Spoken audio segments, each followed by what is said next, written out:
So basically what has been happening, because what's meant to be happening, and the race teams I know are doing this, is that the essential personnel that have to go to the race meeting go, and there are no guests, and there's no additional people at the race that shouldn't be there. So the only way you can get around that is, apparently, and I've seen no proof of this, this is what I've just been told, there are people that are going that are drivers' friends and family, or, you know, people that are just going to watch the race, and they will be signed under a contract for the team under a pseudo job title, and then they can then prove and go, well, I work for the team, I have to go to this place. Okay. So that's how I know some people are getting around stuff. So they'll, you know, say, oh, I work for such and such and I have to go there to see them, and they get a letter from wherever saying, oh, this person works for us and they have to come here. So it's a bit peculiar. Well, it's just very strange, because we've got, like, okay, I get what you're saying. Yeah. Sort of, not really. Yeah. But then we've got some events that are being rescheduled and going forward, which we'll get into in a moment. And then other events like the women, the CP, Women's Canadian Open in golf, that's been cancelled because of COVID and border restrictions. I'm so obviously I can only sort of speak from the racing side. So there's the Nürburgring 24 hours. It's going on this weekend. Now, when World Endurance was going on, the teams were kind of restricted to their pit bays, and stuff like technical inspection, you got an allocated time, so not everyone was going everywhere at the same time, and there was kind of restrictions in place. And like, you, if you worked in this garage, you couldn't walk around the corner and say hi to the guys in the next garage. It was like very strict. And apparently what I'm hearing out of and that was understandable, because all of those teams have come from separate places around the globe, so they need to be kept separate. Well, the Nürburgring 24-hour attracts everyone from the States, you know, every single country, apart from some like Australia, New Zealand and stuff like that, are represented there. Definitely the entirety of Europe is represented there. And apparently, from people I know that are there, people are just walking around freely, just wandering around, saying hi to other people and all this kind of stuff. Right. You've got like 5-year-olds apparently in team wear, because they're the assistant or something like that. And you're just like, really? What are you assisting with? Yeah. You're 5. But they've been assisted and they've received like a £5 pay. So that means technically they're employee. And if the team says that all their employees be at the race, they have to, that's how they get them there. It's just fucking weird. Yeah, but I don't understand that. Anyways, welcome to Better Luck Next Week. Lovely. With Sean rolled out of bed about 5 minutes ago, and let us down. It's pretty disappointing. I make excuses for him. He let us down. Yeah. And he's got yard work to do instead of being on the podcast today. So I didn't realize that he was what's those people that don't believe in technology? Amish? Yeah, I didn't realize he was Amish and he had a barn to put up. No, not quite a barn, but he's got to plant some stuff and mow the lawn and whatnot. Amish. He's got to do that all before 4 o'clock, because I think got something else going on. Okay. Anyway, so we've sewered Sean. It's enough of that. We decided we didn't want him on. We made the decision. It was actually us. Yes, that's the better way. We felt that he wasn't bringing enough to the table. Yeah, too much microphone. Just touching. We just thought we'd go back to what all of our 15 to 25 fans liked, which is me and you. Yeah, the dynamic duo, the OG. we couldn't get Belle on either because she's in class. No, Jared. We decided we didn't want Bella. Right. Sorry. She's class. I keep. Anyways. So yes, the women's Canadian Open, women's CP Canadian Open has been canceled because of COVID complications and border restrictions, which doesn't make any sense because the Women's World Championships of Hockey is going to be hosted in Calgary in August. And the Olympics are going to be hosted in Japan in 50 days. And I have the Formula One and the Formula One races are all still going on with people traveling internationally. They got cancelled about 5 minutes ago. Yeah, we'll talk about that though later as well. So Singapore got canceled, but everything else is fine. And whatever Canadian team makes it into the Final Four of the Stanley Cup playoffs, as far as I can understand, the Canadian government and the NHL are working on an exemption for whatever team ends up playing whatever American team ends up playing this Canadian team. So if all of this stuff is going on, I do not understand how the women's PGA tour and everybody that puts on international golf events can't figure out how to run the women's Canadian Open for the second year in a row. And I'm actually I think the men's Canadian Open either is going to be or has already been canceled as well. So I like it just doesn't, I don't know what the issues are anymore. Like, what are the excuses when you've got other people doing it right? You can't get it done. Anyways, I want to talk about good things because the PWHPA finished. It's a lovely shot there, Gav. Sorry, bud. I had to get something from behind the laptop and there was no other way of doing it. We love that. Sorry. I'm sorry. We'll get through this. This is another one of those podcasts that when we get our massive, really, really expensive listener, and we have a studio and stuff like that, and we both come in either hungover or tired, and they go, "How are they going to shoot a podcast?" We'll be like, "We've done this before. We've been tired out of our asses and done a podcast before. Who are you talking to?" Yeah. And it'll still be just full of crotch shots like the OG episode. We'll have a crotch shot. For everyone who's listening, Gavin just showed me a lovely shot of his groin because he had to get something from behind. In future, the way that we avoid that is we'll have someone to hand me things. Right. Yes. Several years down the road. Because I have several examples of podcasts that are gigantic and don't have any assistance on still whatsoever. Well, that'll be our first thing. Maybe that's how we push our MeUndies sponsorship, because let's be honest, no one really wants to see us in our underwear. So maybe that's how we do it. We have assistants in their underwear, male and that's how we get. That's how we get Sean back on the podcast. Sean has to appear as an assistant, handing me kinds of fizzy drink in his underwear. He would do that too. Yeah, we know that he would do that because he's already been on the podcast shirtless. Yeah, we think shirtless.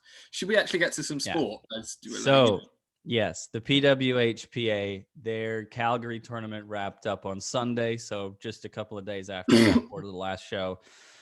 Toronto hockey is cursed, as we'll get into as well, with the NHL playoffs, Stanley Cup playoffs, excuse me. I do that every so often. They're not called the NHL playoffs. They're called the Stanley Cup playoffs. Don't call them the NHL playoffs because that's wrong. Stanley Cup playoffs. And I hammer that into my head a little bit more. Yeah. It was Toronto-Montreal in the championship for the PWHPA. And despite Toronto outshooting and outpossessing Montreal, Montreal won 3-1 for the championship. 3-2, excuse me. Toronto had a late goal. But Montreal held it off. It was Jamie Lee Rattray who tried to spur the comeback for Toronto. But the problem was, funny enough, the same problem that the Maple Leafs had was Toronto needed more scoring from their top end players. And if you look at the scoring chart, which I sent you, Gav, the top two scorers in the tournament were from Montreal. It was Marie-Philippe Poulin, which was to the surprise of no one because she's unbelievable. And then Jesse Eldridge with 7 points. And then 3, 4, 5 are all from Calgary, the top line from Scotiabank, Calgary. Are you all right? Yeah, no, I've just had a long day. Do you have COVID? No, I did a PCR test this morning, actually yesterday. Yeah, no, basically because I have to wear a mask all day, every day. Did it tickle your throat a little too much? Yeah. They do smell funny, some of them. Yeah. Right? Yeah, that's why we use the disposable ones. For a while. Well, but even those ones, they have a scent. They have to a them. smell. Yeah. Not nice. And I don't know what it is. This is a bit off topic, but someone needs to do a scientific study because somehow nursing homes in the UK, they are as hot as or hotter than Mordor. That's because old people love it warm. Well, I went into one today, Jared, and the therapist who was with me actually had to leave because she couldn't handle it. They had all the windows closed, all of them. They had most of the radiators still on. Jesus. No fans. And so it was a sauna, effectively. Yeah, most of the the clients had multiple duvets on and all that kind of stuff. And the problem is that I don't know how to explain this, but basically when people have multiple duvets on, it makes the room hotter somehow because their bodies are trying to expel that heat. So we figured out, I was talking to one of the nurses who normally the nurses wear scrubs, but this woman was wearing a set of scrubs that she had cut off into a pair of short shorts and a crop top because when I walked in to do some work to the chair, she went, "How long do you think you're going to be here?" And I said, "I don't know. This is a bit of a complicated task." She said, "Okay, because we'll take your temperature." And I was like, "Oh, for COVID?" And she went, "Yeah. Also, it's 46 degrees in here." It doesn't even get that hot in the summer most days in Canada outside. No, it was 46 and humid. Wow. It was hot. That's nuts. Like the therapist that was working with me at one point, I literally was dripping with sweat trying to do this job, which was rebuilding a chair for a guy. And I've worked in race teams in hot weather and all that kind of stuff. And I know that there is nothing that you can do about it. There is no point stopping because if you stop and go and cool yourself down, when you come back in, your body's just going to go, "Oh, here we go again." And you'll be in the same position in 10 seconds. She had not. So I was just embracing the suck and doing the work. And she actually started to feel faint and had to go outside and sit in the van in the air conditioning. And she texted me and said, "Do you want me to come back in?" And I said, "No, just don't worry about it." Yeah. So yeah, I'm a little bit rough. I'm sorry. There he is again. So just imagine you're in a hockey rink as we continue to discuss hockey. Yeah. So as I was saying about the PWHPA, welcome to this podcast, by the way, that gets yeah, we get there in the end. Yeah, there's the line and then we diverge from it for about 10 minutes and then we're back on the line again. And then so as I was saying about Calgary, Scotiabank, the top line for them all had 6 points each. Sarah Potomac with 5 goals. Their first tournament in the PWHPA, by the way. 5 goals. Unbelievable. Not centralized by Canada for the Olympics. Same with Jesse Eldridge. 3 goals, 4 assists, 7 points. Not centralized by Hockey Canada for the Olympics. This tournament really exposed some of the poor decision-making by Hockey Canada for centralizing certain players and not others. But my point with Toronto was that tied for 6th was Victoria Bach and Ella Shelton, both with 5 points, just 2 goals each, 2 goals, 3 assists for 5 points. And then Sarah Nurse, 1 goal, 4 assists for 5 points. So as it was with the Leafs as well. Do you want to just mute yourself when you're gonna cough, man? Yeah, okay. Because it's not. Do you have water or something? Yeah, I'm drinking water. My body just wants to die. Oh, okay. Well, I think it's because it knows it's on a podcast. But yeah, keep talking. I'll just die. Okay. Well, it was nice knowing you, so I'll just carry on with it. The Toronto really didn't get a whole lot of goal scoring help from their big names. Like, yes, Victoria Bach, 2 goals, 3 assists. You want a couple more goals from her. Maybe same with Sarah Nurse. Natalie Spooner, I don't think cracked the top 10 in scoring in this tournament. Yes, Rebecca Johnston only had 1 goal, but she had 5 assists. So because that whole line for Calgary was clicking, and then obviously Marie-Philippe Poulin, 5 goals, 6 assists, 11 points, because she is Captain Canada and she is clutch. And that's just what you expect from the franchise level talent that she is. Yeah. So, and that's what Toronto suffered from. And ultimately, yeah, they had a lot of shots, but they weren't able to convert. And so they lost. But I also, as well, sometimes I'm a bit like, what was the quality of those shots? We say a lot on this podcast, oh, well, this team shot that other team. Well, if you're just shooting, you could quite easily just ping the goalie from the blue line all the time. And yeah, you'd probably have more shots on net. But sometimes, maybe there needs to be the, more dynamic goals and all that kind of stuff. It's a difficult one to call. Well, and that is the point, because while Montreal had fewer shots, they had more high danger chances, I would say, based on viewing. Again, I've not seen a whole lot of advanced stats. Some people do produce them and tweet them out. I haven't been able to find them as of yet. I haven't really been able to look. This is just my eye test based on the game that I watched. And not all of the high what am I saying? Not all of the advanced stats are even produced for women's hockey, because the same resources aren't available and aren't being offered, so to speak.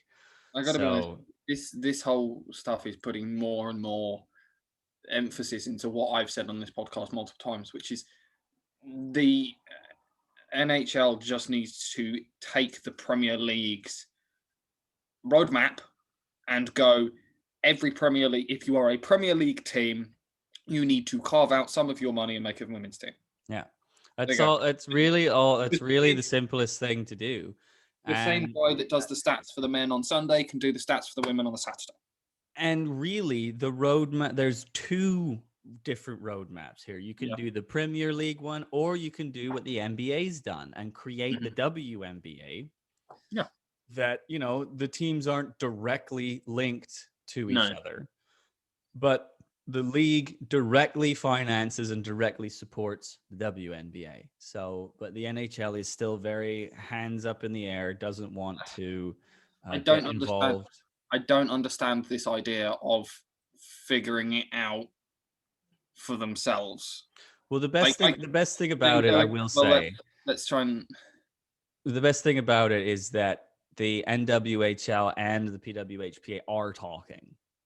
Okay.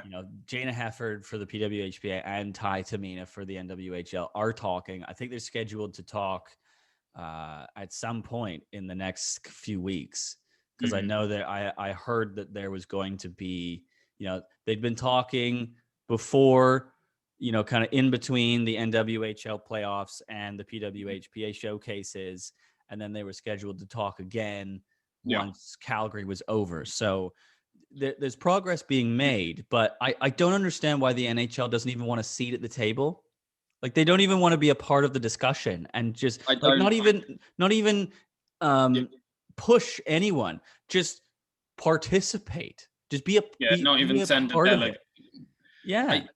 I just think that this for me is almost is at some point going to become a failing of the NHL, because the reason that the Premier League did it, and the reason that all of these different places have done it, rugby's done it. Rugby, you have Saracens men's and Saracens women's. Mm-hmm. Saracens men make a lot more money. There's not two words about it, and the guys get paid more. But the Saracens women is a professional rugby team. The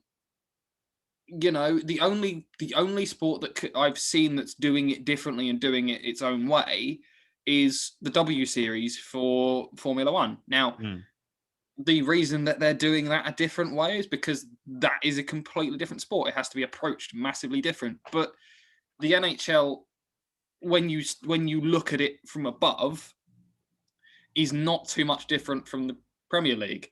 You have teams that play each other multiple times a week, and most Premier League teams will play once a week, if not twice a week.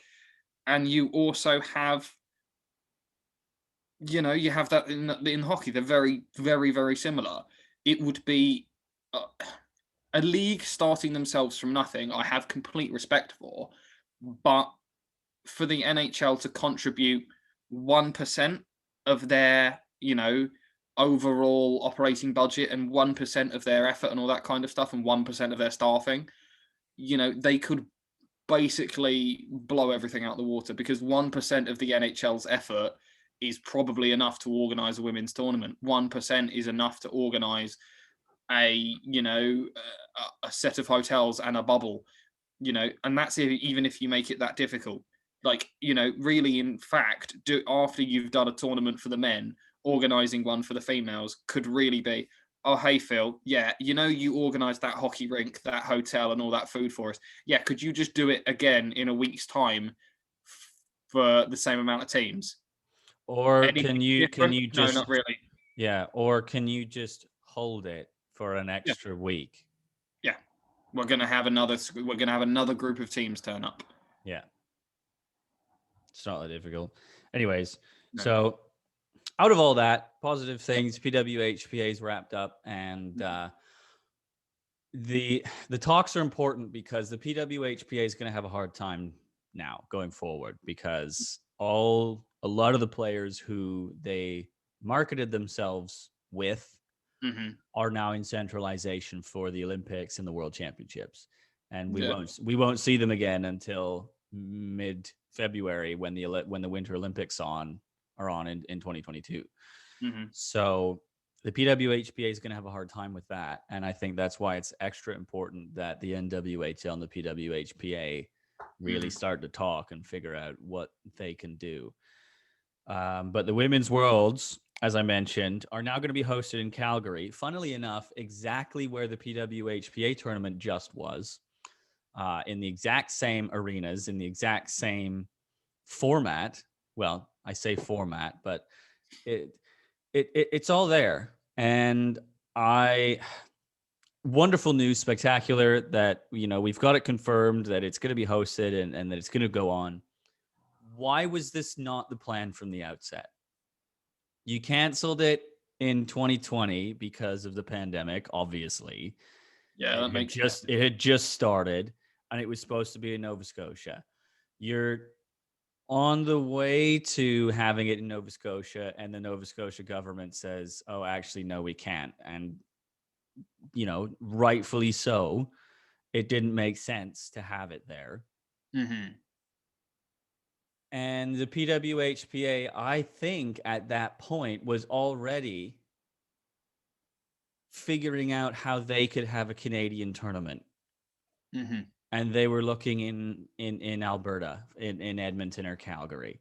And I just don't understand why that wasn't even a forethought, and that for the IIHF, and that this wasn't even an idea that crossed someone's mind in the organization committee of this tournament. And I don't really think there's much more to say about it, because we both agree on this subject. We both know exactly what the other person's going to say, so let's just... Yeah, and we've both kind of beaten down the IIHF for the past month now. Yeah. But I'm really looking forward to this. I think it's awesome whenever the women play in an NHL-sized rink. Yeah. Because it doesn't happen very often, to be frank. It almost never happened with the NWHL and has only happened for one game up until this tournament in Calgary, where there were 3 games at the Saddle Dome, which is where the Flames play. It was one game at the Madison Square Garden, which was amazing. The first ever women's game to be played at Madison Square Garden. There was supposed to be one. Actually, no, there was one in St. Louis where the Blues play, but it wasn't nationally televised because that tournament had to be postponed and they couldn't re-secure the TV deal. Excuse me. But to have this one, Sportsnet, it was all very good. Again, every time they do something, it's like, this is great, but. Yeah, that's the problem. Like, there's always a niggle that you go, well, why couldn't you just have had every game on Sportsnet television instead of just the last 3? What was wrong with having the other 4 on? I will never understand. I don't come from this world, but I will never understand not broadcasting something, because the cost to reward ratio is so big.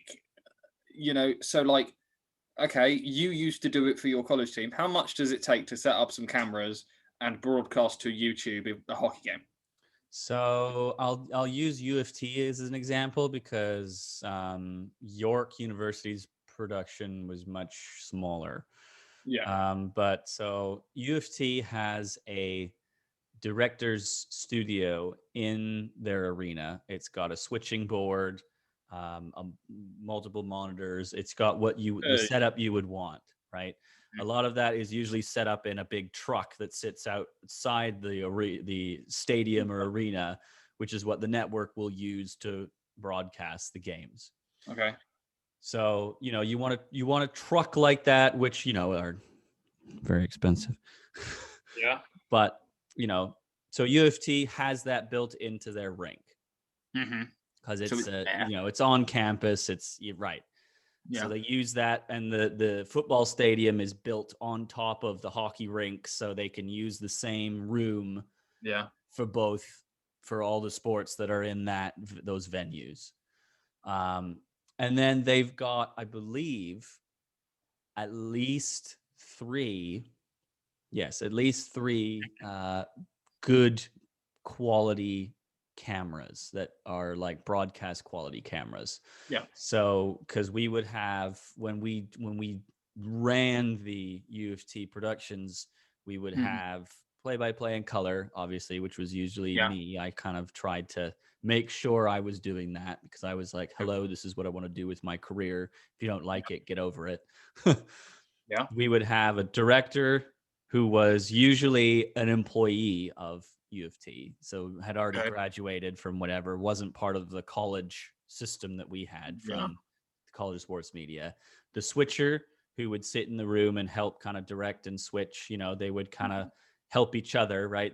The employee director would kind of allow the switcher to sort of be the director in a way, right? So they're on the communications with, there was camera 1 and camera 2, which were basically right next to each other. Camera 1 would be the wide angle shot of the game, just swivel back and forth. That's all you needed to do. Didn't really need to zoom in or out, anything like that. Camera 2 was an ISO camera, which is an isolated shot. So you're zooming in on particular players.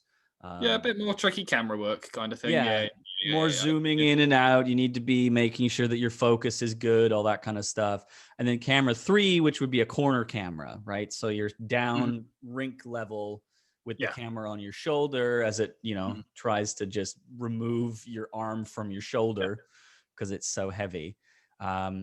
And that's, a bit more challenging as well, because you're focusing on, a player could be right next to you on the boards, or is a little further out across the way. I would sometimes, when I did camera 3, I would still try and shoot the game, even though it was in the other side of the rink, just to be an option, right? Yeah, it's a different angle kind of thing. Exactly. Yeah, okay, So rough that would value. be that was basically the production, right? And then you had a couple other employees from UFT being doing in-house Yeah. stuff, doing socials, and things Yeah, like okay. Yeah. Rough value to put an evening onto YouTube. rough value. I mean, if you're renting a truck like that from a Mhm. sports unit, or you're bringing someone in, I mean, Yeah. you're looking at a decent chunk of change at the end of the day. Mhm. Like I have a hard time putting an estimate on it, Mhm. because that equipment is really expensive, right? So Um, the only thing I can relate it to, and this is the only thing camera equipment wise I know money wise, was that Ginetta and Formula Ford do something called the Winter Series, which is at Brands Hatch, and for 3 days at Brands Hatch they do an entire championship. You do 6 races back to back, and it's basically it's winter testing for kids, because it's a lot of track time, and I know that the production costs for that was £2,500 a day, and that was being streamed to YouTube and Motors TV. And the way that they covered the cost of that was they put, I think, like 2 or 3 beer ads for it. So the beer ads covered the cost of the production. So if it's doable for, I'll be honest, Ginetta Juniors, which is a very, very low down level of broadcastable motorsport, it's an incredible motorsport, but it's not Formula One. And that's on YouTube. I think it's within the realms of you could get a company like Nike or, someone to cover that cost and go, we need this amount of money. And they'd go, yeah, sure. Here we go. Here's an ad to run at halftime. Go away, kind of thing. Well, yeah, and they have done that. I mean, they've got Bauer, they've got Scotiabank, they've got a decent list of big sponsors, and I think just like I keep I know I keep kind of harping on the things that I want to see improved. Like, it was a very good tournament. The hockey was good. Like, it was full of excitement. Like, they were big goals, big plays, big saves, injuries. Like teams had to compensate for players that went down with injuries and stuff. So, like, it was a proper tournament. But I think the biggest disappointing part about it was that the 4 games that were on Sportsnet now were no better in quality to what I was a part of over a year ago on YouTube. It was effectively the same broadcast quality that was put on by so over a year ago when I did it, it was put on by a third party broadcast thing over a year ago. I think it's called Sports Canada or something like that. I forget exactly what they're called. I was brought in by the PWHPA, so I wasn't linked to them, but Yeah. they're the same people that was started by putting on the Canadian Elite Basketball League and whatnot, Okay. which is the startup league in Canada for broadcasting, right? Like, it's kind of like the Canadian Premier League of soccer and whatnot. So for you to bring in Sportsnet and then effectively for 4 games put on the same quality of broadcast that we got from a third party production company on YouTube over a year ago. What I don't understand is if you bring in Sportsnet, you just roll the truck. Like, you just go, oh, okay, we're doing a hockey game. Okay, send the truck there. Send the Calgary crew. Send your normal crew. Right, which were all there for the last 3 games in Calgary. Like, on top of that, they couldn't even get the Saddle Dome for the first 4 games. It was in like the WHL rink that was there for the junior boys team that plays the Calgary Hitmen, they're called. And the Calgary Flames weren't even in the playoffs. Like they'd been knocked out. They didn't make the playoffs. So the rink literally wasn't being used. There's no concerts that people can go to that are in the rink. It's just sitting there. It's starting to almost become, the thing for me is that some of these things are becoming it seems to me that people are almost having to make conscious decisions the other way. Like the easy decision to make would be like the path of least resistance is, I guarantee you that what was the team? Sorry, Calgary. Which one? The NHL team in that area, the Flames. Yeah, the Calgary Flames. So the Calgary Flames have a competition level ice. They have the changing rooms. They have the facilities that the teams will need. I guarantee that they have in situ cameras and all the wiring and all the broadcast stuff. So the path of least resistance for Sportsnet was use that rink, send your normal crew and your normal truck that you send there every time. And it's already going there for 3 games anyways. Yeah. So just do that, because that's the easiest thing for everyone involved. Because what's had to happen the other way is they've had to make life harder for themselves to do it from somewhere else. That's what baffles me. But we'll sit and argue about this. Well, sit and talk about this all night. They're not going to.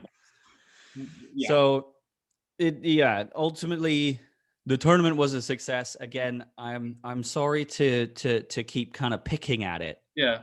But it was a great success. I think it was, the whole, what was on Sportsnet television was NHL quality broadcasting. As far as visuals, direction, all that kind of stuff.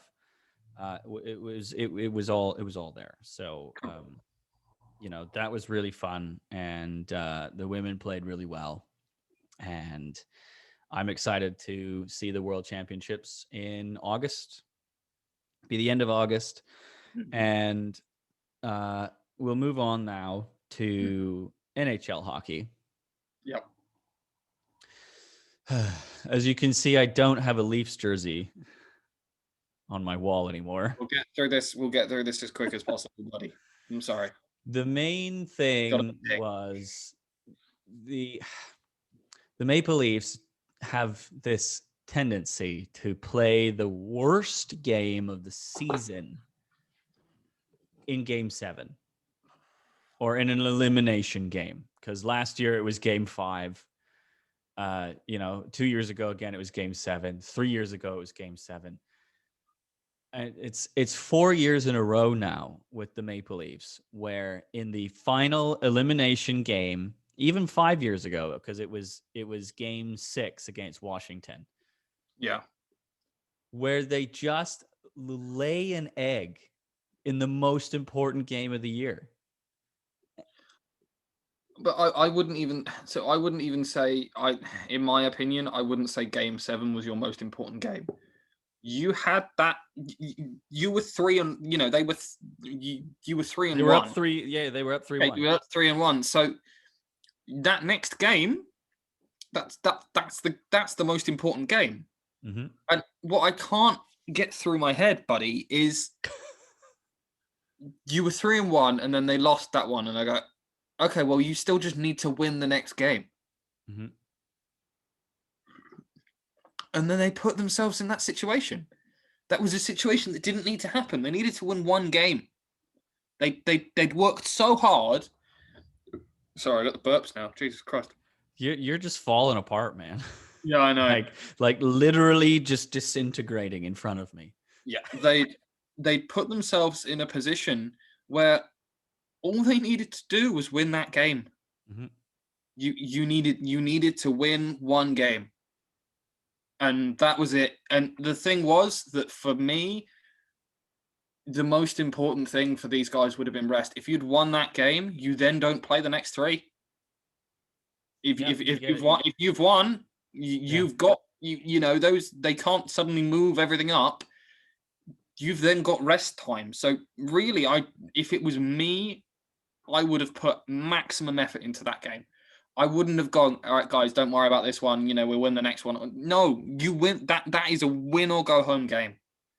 And I'd love to sit here and have sympathy for you and stuff like that, but I just don't know why I don't know why that was the situation. It seems like they went 3 games up and they just took the foot off the gas. They just went, oh, okay, we're 3 games up. And game 5 wasn't a horrible game. No. But it was obvious that Montreal kind of wanted it more, Yeah. Like obviously I say that. I mean, I hate the narrative that some people are pushing right now where all the Leafs didn't care as much. No, I'm sorry. The professional athletes, they give a shit. Yeah, they really do. They wouldn't be in the position that they were if they were of the mindset of every now and again just going, oh, well, we don't care. Right. It just looked, visually looked like Montreal wanted it more, right? I think the thing as well for me, one of the things I noticed when I watched through all the games was that Toronto are a very motivation-based team, like not motivation, momentum-based team. When you have the momentum and you have the speed and you're going down the ice, your guys are great.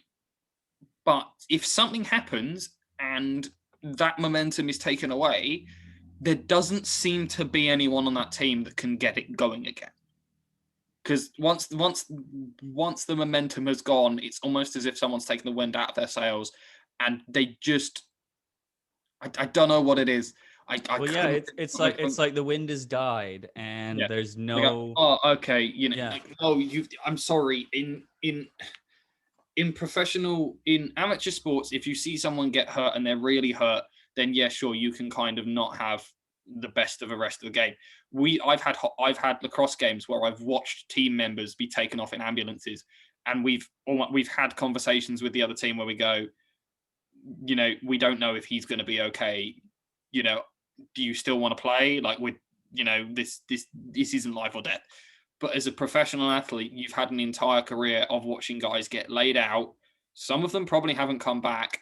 It is part of your career and your stuff as a professional athlete that when people get hit and to get taken off, you just have to accept that. You have to have a 10-second memory and go back out on the ice and deal with it.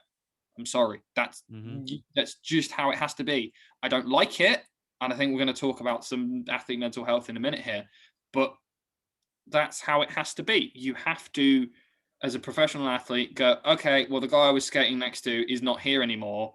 I don't know if he's going to be okay, but I can't think about that right now. I have to get back on the ice, in the car, whatever, and go and answer the bell. And that's something the Leafs just couldn't seem to do. I've heard a few different points as well about this team. Kyle Dubas brought in some, veteran leadership, veteran presences, older guys that kind of had this sort of dad figure or like dad aura about them, right? Yeah. And that's worked in the past. They brought in Patrick Marleau. They brought in Jason Spezza. I want Jason Spezza to remain a Maple Leaf because at least he performs on the ice. The other dads that they've brought in, like Patrick Marleau, had 1, maybe 2 good years with the Leafs and then just plummeted. And Joe Thornton was kind of the same, except he had 1 season and it wasn't great. So you're bringing in these guys, and they're not serviceable on the ice, and the dad role is getting a little bit tiresome because these kids are now in their mid-20s. They're not 19, 20 years old that kind of need that boost, right? But at the same time, in the situation that you're talking about with the John Tavares injury, that is the leader on the team that got knocked out. And then, so you're looking to those other guys, the dads on the team, to be leaders and provoke some sort of response out of the kids. And it didn't happen. There was none of that from any of the leadership on the team, whether it was Morgan Riley, who's a younger leader, you know, or Joe Thornton, who was the dad leader on the team. I think the thing that the Leafs need to do is they need to bring in some guys. I mean, I know you already had, but we've seen it in the NFL. Sometimes to go to the Super Bowl, you need a person that's been to the Super Bowl and has won it, because you need that person in the locker room to go, no, this is how we're going to do it. And then when the retort from other people is, well, why are we doing it this way? He can turn around and go, we did it this way when I won a championship. Like, that's the thing. You need that guy to sit there and go, this is how you do it. This is why one of the things that someone is saying to kind of bring F1 into it for a while, one of the things is that there's been a lot of people that have been teammates to Lewis Hamilton that he's learned a lot of. And he said the ones he learned the most from were the ones that had won a world championship, because he was in an interview recently, he was quoted saying that he knew, you know, Jenson Button and him were very close to each other, like on pace.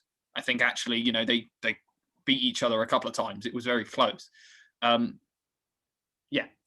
But he said the one thing that sorry, Belle's making herself some tea. The one thing he learned from Jenson was that if Jenson knew the car couldn't win the race, Jenson would settle, you know, he would settle for 5th or 4th because he knew that was important for the championship. He said Lewis, for a while, never got that. He always wanted to win the race and didn't understand that sometimes 18 points or 10 points is more important than crashing out trying to get 25. So I think the Leafs need to look at whoever wins the Stanley Cup this year and try and get some of those guys and basically go, you've done it before, what are we doing wrong? Because I'll say that what you've done over the past couple of years is not the way, you know. And I'll say that's the one thing that Montreal had going for them. Enough chicken. Was that the Habs brought in multiple guys who had recent Stanley Cup championship wins. Yeah. You know, and I guarantee you those guys, when they went 3 down, weren't going, oh, let's give up. Let's roll over. Those guys were probably guys that go and fucking get your head out your asses. And they've been proven right at this point because they've then gone, well, see what happens. And the Leafs have kind of been this for the past little while. The Leafs have been the team where guys seem to gravitate towards who haven't won yet and go, well, maybe I can win it with the Toronto Maple Leafs because this core is so exciting and talented. Yeah. You know, the only Stanley Cup champion in the lineup for the Maple Leafs was third line right-handed defenseman Zach Bogosian. That was it. Yeah, see how no much one else. No one else. Not being rude to him, but how much is that guy going to get listened to? You know, one of the most important things people are saying about the reason that they think that people like the Chiefs are going to do it again, or like the Patriots, you know, or like the reason that Tampa Bay have won their Super Bowl and stuff like that, was because a lot of the wide receivers quite openly reported that they said that they would turn around to Tom and go, this is how I want to run this route. And Tom would go, I won a Super Bowl. You're going to win it this way. Yeah. You know, because he's just going to go, this is how I want it done. Do it this way. And after a while, people go, okay. And they do it that way and it wins. So maybe, you know, I don't know if maybe the goalie could be the guy because he's a big leader that's constantly on the ice, that's a constant kind of influence or something like that, that you go, he's got to be the motivator. He's got to be the guy that's constantly pushing people and all that kind of stuff.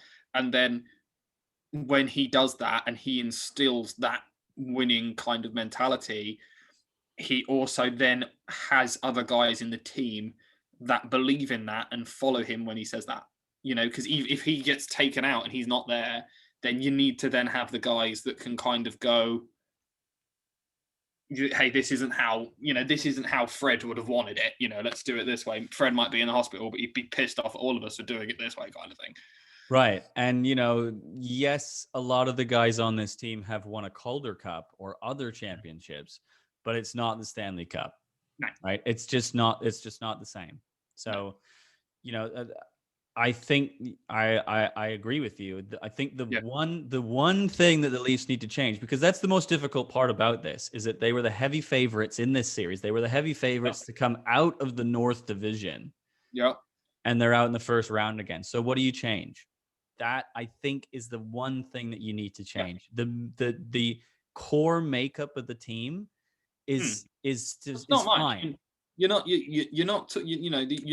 don't want to change everything, but what you do want to do is you do want to bring in a guy that's going to say, this is how because I don't think you want to bring dads in anymore. We'll move on because we've been on this for a while now. You don't want to bring on any more dads and stuff like that, because if you've got a kid that's 20 something, just come out of college, then probably having a dad on the team is quite helpful, because he can make sure he gets there on time. He can make sure that he knows what he's doing. You've got to have someone that can manage their workload as well as teach a kid, like, hey, this is how much film you should be watching. When you're watching this film, look at this. When you're doing this, do this. That kind of older hand and that kind of thing. But they've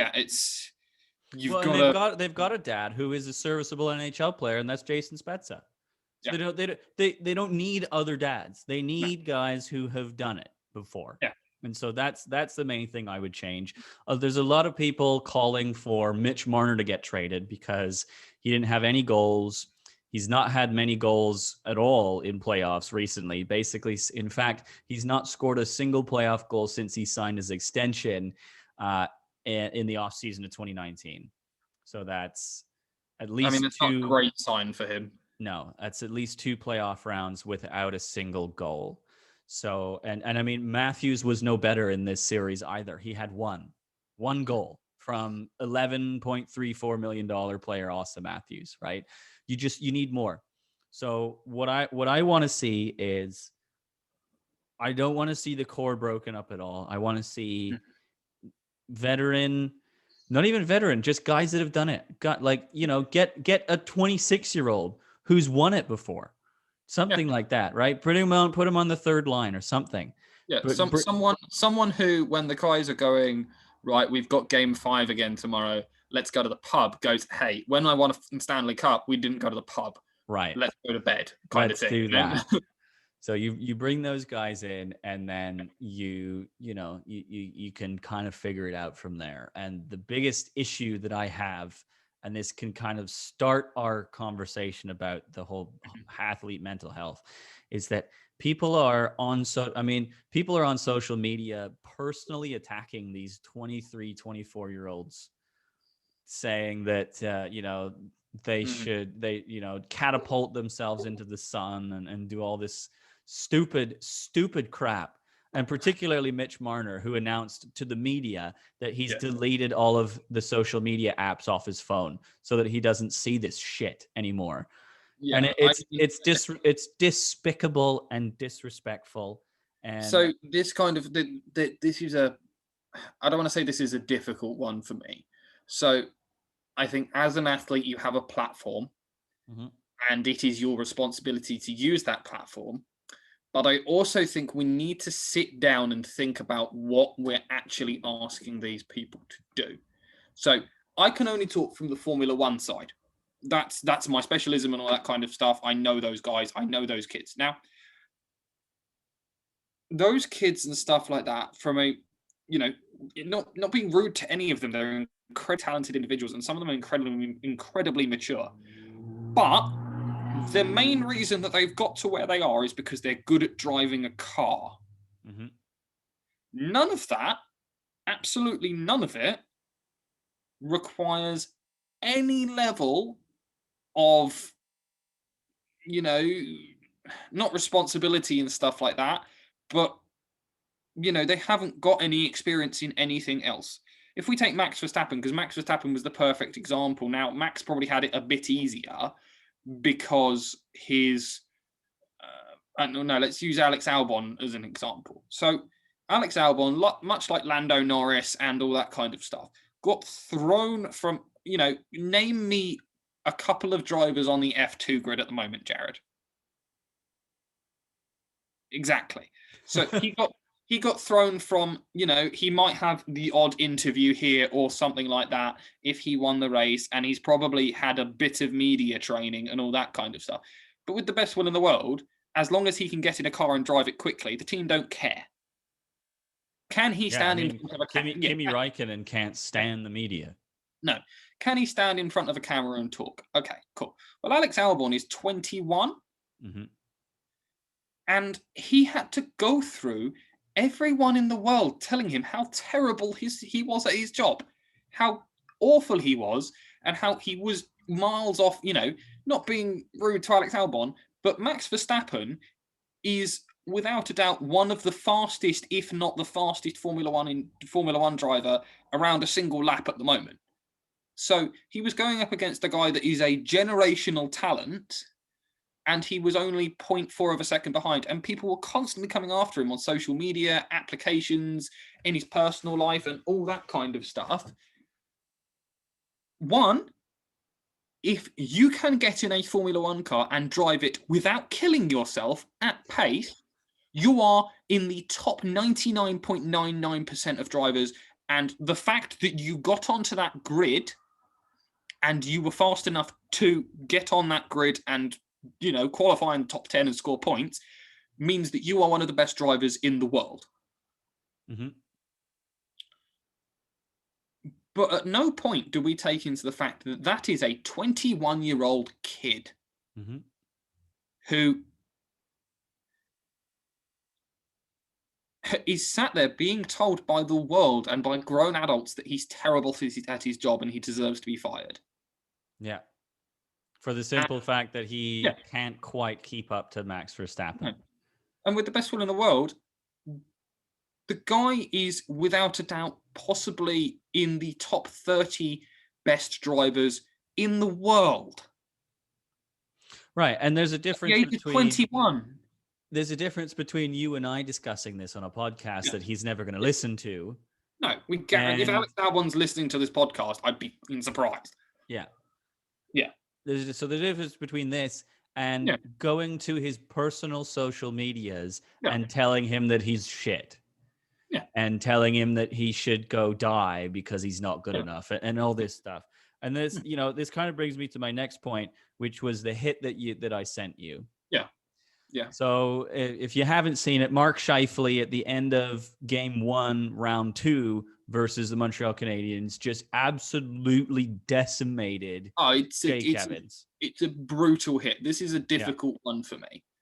Absolutely ruined him. And it was suspended for 4 games for charging because that's exactly what he did. He skated from one end of the ice to the other, noticed that this kid was at pace, noticed that this kid was coming round the back of the net to tuck it in, and went, I've had a shit game, I'm going to blow him up.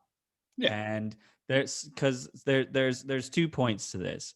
Is that, first of all, the way the NHL is officiated, which we've discussed at length multiple times, allowed for Mark Scheifele to be abused throughout the game with no repercussions whatsoever.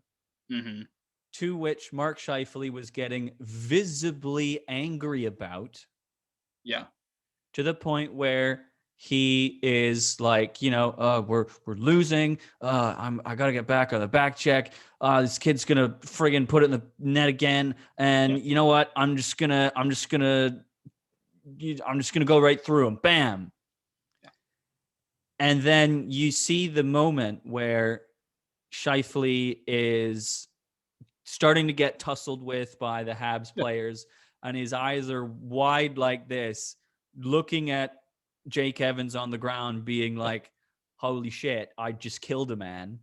Yeah. Effectively. And this one of those ones that is sorry. You've got all this, right? Yeah. He's been suspended 4 games. He's not going to appeal the suspension. He thought it was a little harsh, which, I mean, every player who gets suspended, he's going to think it's a little harsh. Yeah. Fine, maybe just don't say that, but fine. Yeah, okay. But So let's break this down. Now, this to me is, so we'll go on to the next bit, which is obviously the stuff that's been going on in his personal life, because I think we both agree on that.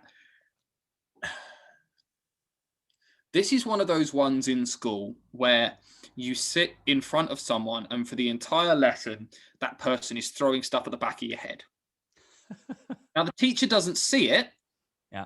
But when you turn around, you punch them in the face and break their nose, which is personally what I did, the teacher goes, "Why did you do that?" Now, really, if the teacher had been turning around and going, "Well, stop throwing things at the back of his head," and had seen that the entire time and then gone, "Oh, well, actually, now he's punched him in the face. That's fair enough." Fine. What's happened with this guy is the NHL officiating, have we discussed, is fucked. I cannot watch a game and understand what they're calling and not calling. So he's probably frustrated to all hell because they're winding him up, they're pissing him off and all this kind of stuff. And as professional athletes, they know exactly how to do it without getting caught. So he's skated down the ice and has got a head of steam. He's frustrated. The red mist has descended. Mm-hmm. You have watched me, and we'll both agree I'm quite a calm, mild-mannered guy. And you've watched me get my hand lodged in a guy's lacrosse helmet and punch him in the lacrosse helmet because the red mist had descended. Mm-hmm. And he's made... Is this a mistake? No. Because he knew what he was doing. Right. He skated at full speed, he dropped a shoulder, and he laid this kid the fuck out. Is it okay? On his birthday, no less. On his birthday. Is it okay? No. Did he get a 4-game ban for it? Yep. In my opinion, has justice been served? Kind of. As best as the NHL has been able to serve justice. Yeah. He doesn't feel good about it. We agree on that. That part of it, I'm kind of like, you really shouldn't have hit that kid like that. I can kind of see what you were trying to go for, where he was trying to bring the goal around the neck, and you kind of have a choice of, well, I either fucking hit him hard and the ball and the puck doesn't go in, or I try and slow down and he puts the puck in anyway. You're talking about a guy making a decision at pace, you start to add up the things on one side. He's going at pace. He's got a split-second decision to make. He's in a bad mood. And it's already happened. And he's probably hit him. And as soon as he's hit him, he's gone, fuck, that was a bit hard. Yeah. And I guarantee, as does in most sport, he's probably sent that kid a text going, "Hey, bud, sorry, that wasn't right. I apologize." Cool. The next bit where people are coming after his family. No. Yeah, why are you bringing his family into it? Why? No. His 5-year-old kid wasn't in. His 5-year-old kid had absolutely nothing to do with the fact that his dad skated into a guy at fucking 30 miles an hour. The kid had nothing to do with that. He's not sat there with a knife with his dad. Yeah. None of it. No. And Be yeah. mad at the guy, say what you want to the guy and all that kind of stuff. If I was him, I'd just fucking distance myself from social media and go, yeah, I'm not going to touch that for a couple of days. And that's probably what Mark Scheifele's done. Yeah. And this leads us into the next point that I really thought it was important to discuss, and that's that this whole conversation that has started, and I think really needs to be a major focus now on the mental health and just treatment of professional athletes. We've seen it with 2 prominent stars in the NHL now, 3 really, because Edmonton Oilers fans were all over Connor McDavid, despite the fact that he had 5 points in the series. They were like, "Oh, trade him, he's overrated." No. So you've got people personally attacking Mitch Marner, saying that he should kill himself because he gave the puck away a few times. You've got people personally attacking the family of a player because he ruined a kid. Yeah. And then you've got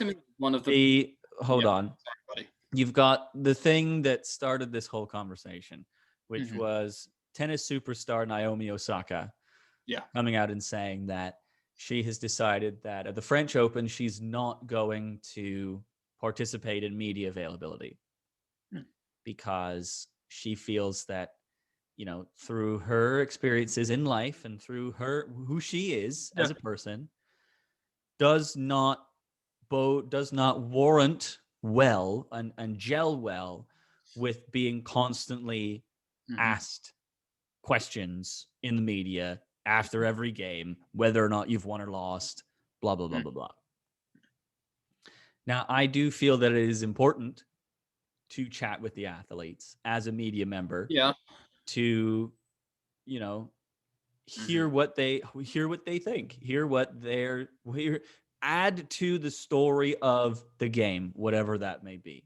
Yeah, I can agree with that. However, some of the questions that I hear are just head scratchers. Yeah. And on top of that, for specifically the Naomi Osaka situation, so she plays her first match and she doesn't go to availability. She cites that mental health is the reason why she's not going to media availability. She won, so she's going to be in a better mood because she won. Sorry, I just got to grab something. I am still listening. But she gets fined $15,000 because she doesn't go to her required media availability, and they threatened to make harsher penalties, to give her harsher penalties.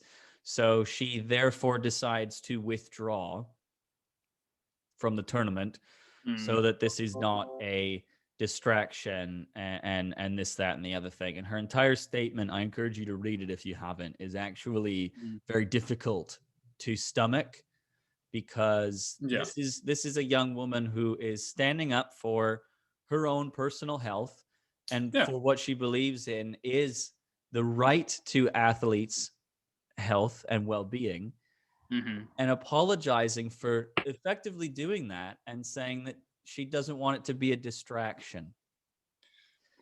So and this is mental health should not be a distraction. No, this is no matter what it is. Yeah, this is one of the things to me, is that we seem to treat mental health as if it's not exactly the same as a physical injury. If she said she didn't want to do media because she'd just taken a blow to the head, we'd all go, yeah, sure, fine. Fair enough. You may have a concussion. Let's... Yeah.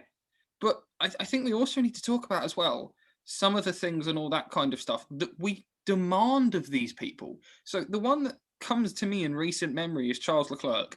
Charles Leclerc, for 4 years, has gone to Monaco, which is where his friends, his family, all the people he knows are, and has done his very best around a track that most people wouldn't be able to get a Fiesta around without pinging it off of every wall. And he's done an incredible job. As much as, he made a mistake and stuff like that later in qualifying, he put the damn thing on pole. He did. And then he still has to ask interview questions after his car has decided to not make it to the grid. And people are asking him, what do you think goes wrong? He's 24. He doesn't know what went wrong with the car. He gets in it and drives it. He tells people what it feels like. He has just basically had to stand in front of all his friends and family and watch, his Monaco win go away. Just dissipate. It's just gone. He's done nothing wrong. Okay, he's made a mistake, but he's been told by a team, yeah, Charles, the car will be ready to go. So, and then we're then asking him, oh, Charles, are you upset and all that kind of stuff? And he sits there and he puts on a really brave face and he talks about it and he goes, yeah, I'm really sad for the team and all this kind of stuff. Da da da da da. If you asked me that question, I'd turn around and go, fuck off. How do I feel? Yeah, okay. Frankly, how do I feel? Right. I drive for Ferrari, the biggest car brand and supercar maker in the world. There's that pressure. Also, everyone I know is here, and I did my best job yesterday, put it on pole, and I now feel shit because my car's, not done, and haven't finished here in 4 years. I'm starting to fucking hate the place. Fuck off. Right. And then I saw another question. So RJ Barrett is a big young Canadian basketball superstar who's with the Knicks, New York Knicks, right? They're going to play an elimination game I think it was actually last night or 2 nights ago. Yeah. Hasn't happened yet. They're going to play it. And somebody in the media asks, "Oh, if you lose tonight, how do you reflect on this season?" And RJ Barrett just goes, "We haven't fucking lost. We're going to, we're going out, we're going to try and win." What kind of a question is that? Yeah. Don't know. So I'll let you know how I feel about the season when and if we lose. Exactly. So, I'm even sitting here right now reflecting on, some things I may have said about players, about officials, even, things like that. And you can criticize people. You can, based on their performance, based on whatever, this, that, and the other thing. Yeah. But you do it on a platform where you're probably not going to see it. They're probably not going to see it, or this, that, I'll bring up Joe Thornton, for example. We were literally just criticizing him right now about how he, but we're not going to tag him in the subject line of this podcast. No, and I'm not going to bring his family into it and say that the reason he didn't perform on the ice this season is because he didn't get enough from his wife or some dumb shit like that. Yeah. But I'm not going to, another one of the ones, and I hate to keep bringing him up, but he's kind of the prominent one that I feel really suffered from this. Alex Albon found out that he'd lost his drive at Red Bull. Right? That is probably the kind of news that would crush most human beings. Shattered. Absolutely. Just shattered. Yeah. And then to be his good friends, because he's already posted on Twitter about it that morning, he was doing a stream with George Russell. Mm-hmm. And he didn't not do it. I wouldn't have done it. I'd have been in tears. Yeah, but I'd be like, don't talk to me for a week, guys. Yeah. He turned on his Twitch stream, he sat there, and he put on his Red Bull shirt, and he put on a brave face, which I think he should be applauded for. And I'll bet you, the comments section. He had people asking him. He had someone ask a question and say, "How does it feel that you lost your job to Sergio Perez?" How dare you ask that question? You're not allowed to ask that. I'm sorry. If this new age and stuff like that, we have sat on this podcast and we have criticized people like Alex Albon, and we have criticized those people, but we don't sit there and bring either themselves into question or do anything apart from say that this is the time difference that he's away. And we'll have always preferenced it and stuff like that and say that we know that these guys are great, but that's the level that they're expected to. But we're not gonna go after them. Yeah, and all the tabloids that sit there and go after them without even talking to these people, I think should just be burned. And I can put my hand on my heart and say this, that when I'm on this podcast, and because I have interested parties on my phone and stuff like that who have had interest with me working in this sport, that I couldn't sit the other side of a table and say the things I've said on this podcast with Alex Albon present. I wouldn't like to do it. But I could honestly say, I could sit there and go, look, Alex, you were 0.4 of a second off of Max Verstappen all year. Right. Just what? That's not something that's not a personal opinion. That's not anything. I could probably do the same thing. Joe Thornton, you were really bad on the Leafs power play. Yeah. And he would probably look at me and go, you know what? Yeah. Wasn't good enough. Yeah. But we also understand that these guys are doing something that is superhuman. Mm-hmm. To expect perfection from these people is superhuman. I think one of the stats that people took, and this blew myself away, they put a laser thing on the inside of that corner at Monaco where Charles Leclerc clouted his wheel. Do you know what the average distance from that wall in qualifying was? And Latifi also crashed into, by the way. Latifi also wasn't crashed just Leclerc that did that. Right. So what do you think the average distance away from that wall is? And that's everyone. 7 centimeters. 2 centimeters. Damn. So that's the average. That means that some of them were getting closer than that. It's 2 centimeters. Yeah. There you go. Yeah. And that's over 78 laps. 2 centimeters. 2 centimeters. I couldn't put my car within 2 centimeters of something without hitting it. So, nope. Yeah. And I think when it comes to discussing heavier topics, mm-hmm. And this will be our last point, I think, before we finally get into Formula One, and we'll wrap out the show there, because this will be a bit of a longer one. Yeah. But I think the questions should not be, especially after a big loss, right? Personally, I don't think we should be talking to players directly after a big loss.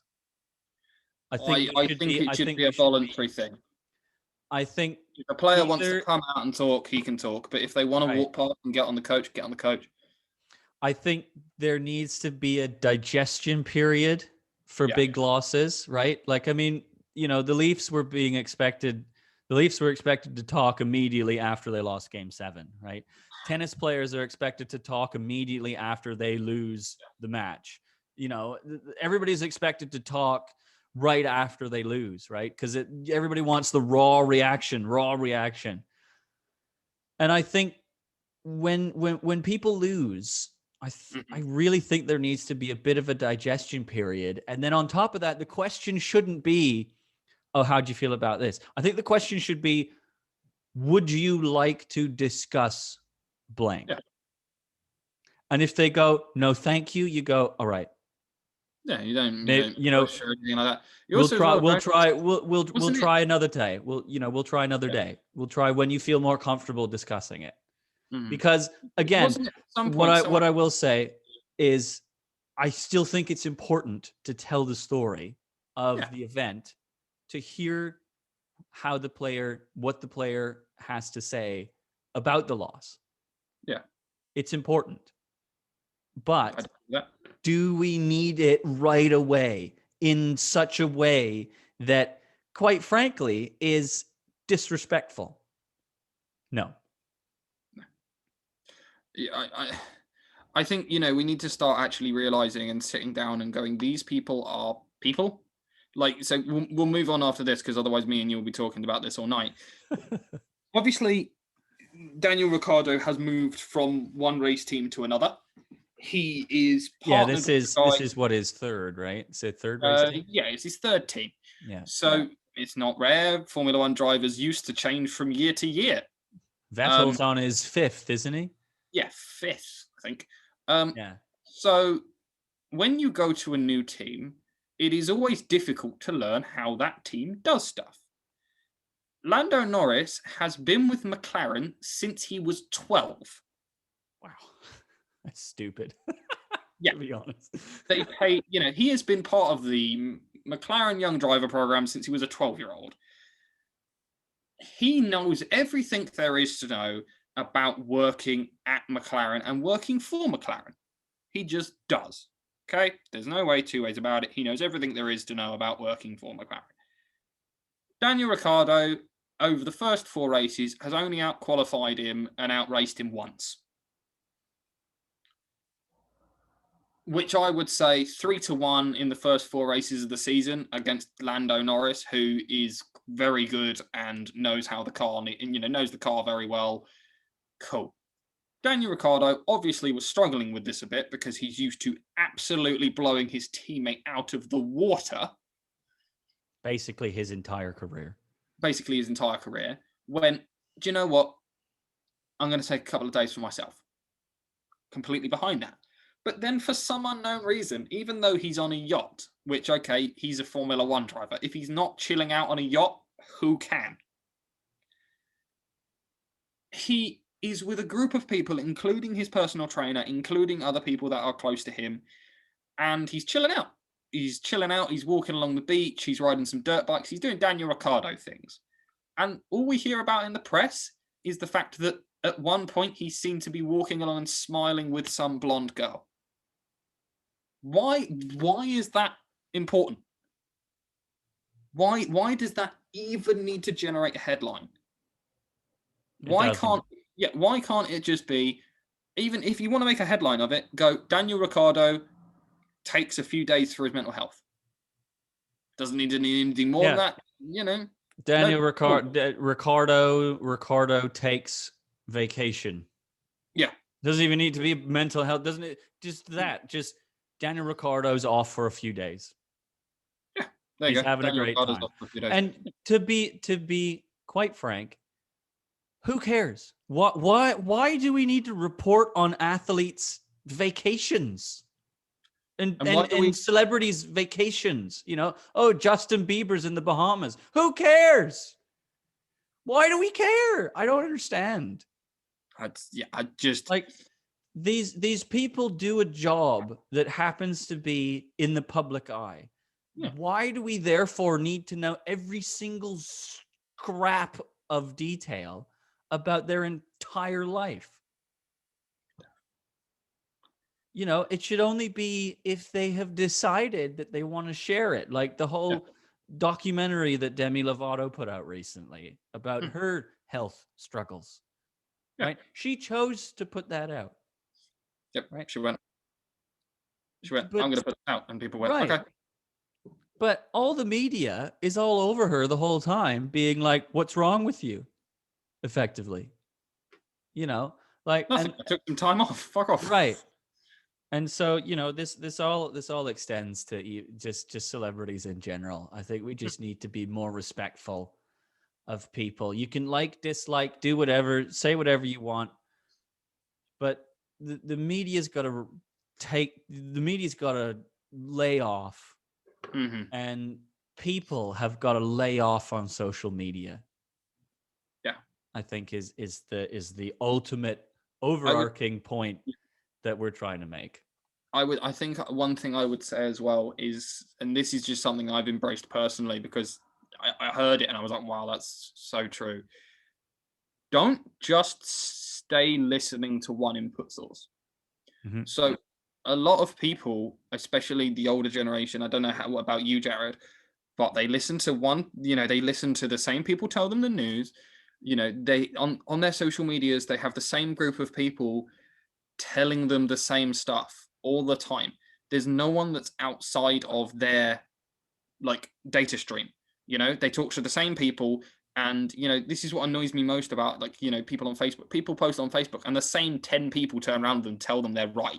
Well, the problem is those same 10 people also have the other 10 people tell them they're right, and you just get groups of people that just think they're right. It is important in life, especially to myself, to find people that disagree with you, because that's how you grow as a human being. That's how you know. Me and Jared don't agree on a lot of things, but the way that me and Sean don't agree on a lot of things, me and Bella don't agree on a lot of things, but the way that I know that I'm not completely taking just, my own data stream and people saying yes, is I have people in my life that say no and say you're not doing something right, or this isn't the right way of doing things. And there's so many people in the world that, they hear someone having an argument with someone else and go, oh, that's wrong. No, you should argue with people. You should have differing opinions, and then you learn why that person has a different opinion. Don't sit in your own data stream going, oh, well, these 10 people that have exactly the same life as me think that I'm right, so I must be right, okay. So it's very good, very well said, I would say. Yeah. Thank you. The Baku Grand Prix is this weekend. Yes. Azerbaijan. Out in Azerbaijan. Yes.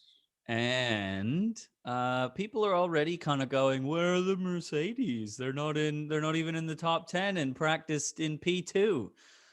Yeah, because it's P2, everyone. Don't worry. They'll be up there in the end of qualifying. This is a problem for Mercedes. Oh, is it? Actually, they should actually be concerned, you think?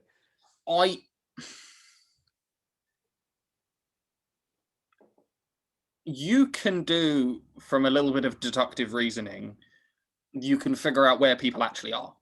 So what you do is you do sectors. So we used to do it. You do a fast first and second sector, and then you let off for the third sector.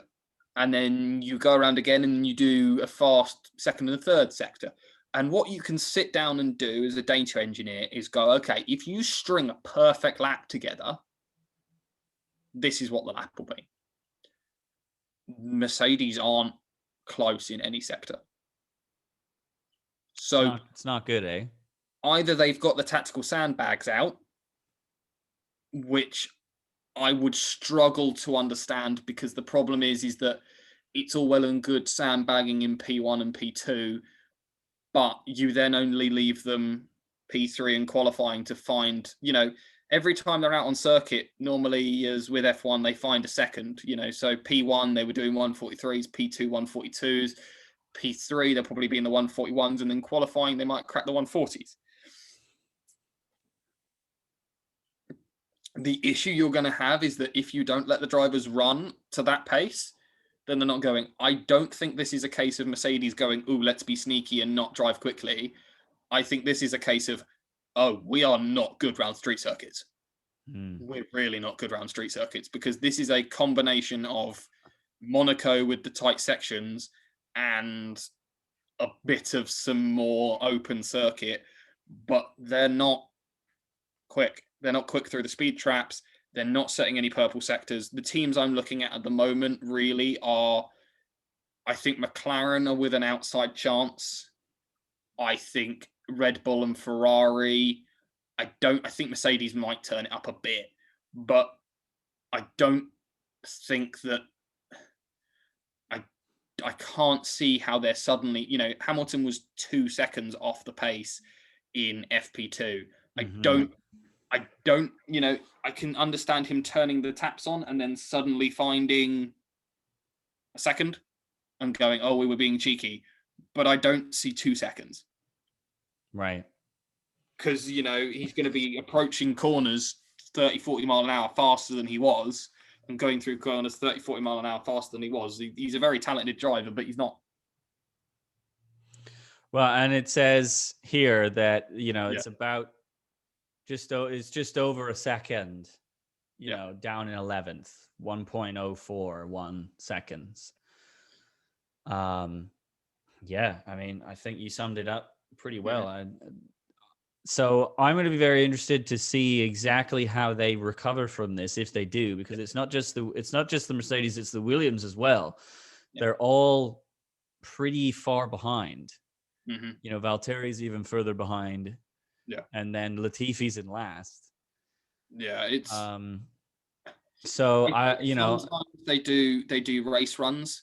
So you'll do some teams spec it up. So you'll do a race simulation for 25 laps to see what the tires look like after 25 laps and all this kind of stuff. So sometimes I can understand being a bit further down the order, but what you'd normally expect is fast in P1, slow in P2, fast in P3, then quali. But they're not blissed. It's not like they're going, oh, we're down in P11, but then actually you look into who's setting the fastest sectors, and Lewis is gone. Oh, I've set the fastest sector. The pandemic thing for me is that in P1, Lewis set some good times, and then you watch his onboards from P2. He's not beating his personal bests. Right, not yet. From P1 to P2, the car hasn't got faster. No. Which is concerning. So you know what I'm going to do then? What? I'm going to go Verstappen, Sainz, Perez. Okay. That's going to be my top. That's going to be my 3.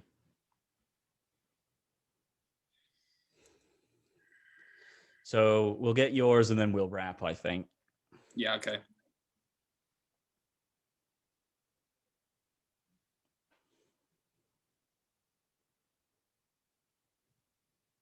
He's thinking very hard about this. Okay, I don't think I've never seen him think this hard. I know. I've gone Leclerc, Norris, Bottas. Okay, Bottas, the top 3 for the first time. All Leclerc needs to do is keep it out of the castle chicane. Stay away from it. You've done it twice. But I like walls. It just makes the wrong decision sometimes. Charles Leclerc is one of my favorite drivers, but he does just make the wrong decision sometimes. The decision is let's go into the runoff or let's try and go around the corner. And I think everyone looked at that car and went, that ain't making the corner, Charles. It didn't make the corner. Really? Right, we wish better luck next week to all the losers, including ourselves. Yeah. And that was a long but important and somewhat deeper podcast. So we hope you enjoyed. And we'll see you all next week. Probably without Sean because he doesn't understand what his schedule is. Next week will be my birthday podcast. Oh, yeah. And, oh, yes, next week we'll also be watching and reviewing Clarkson's Farm. Yes. At least you and I will. Sean apparently doesn't want to bother with it because he didn't like Hammond's thing. Well, just because you didn't like Hammond's thing doesn't mean you're not going to enjoy Clarkson's thing. I don't know. Anyways, we're just ripping Sean to shreds today. So let's end it before we do any more of that. So, right. Bedtime. Bye. Bye.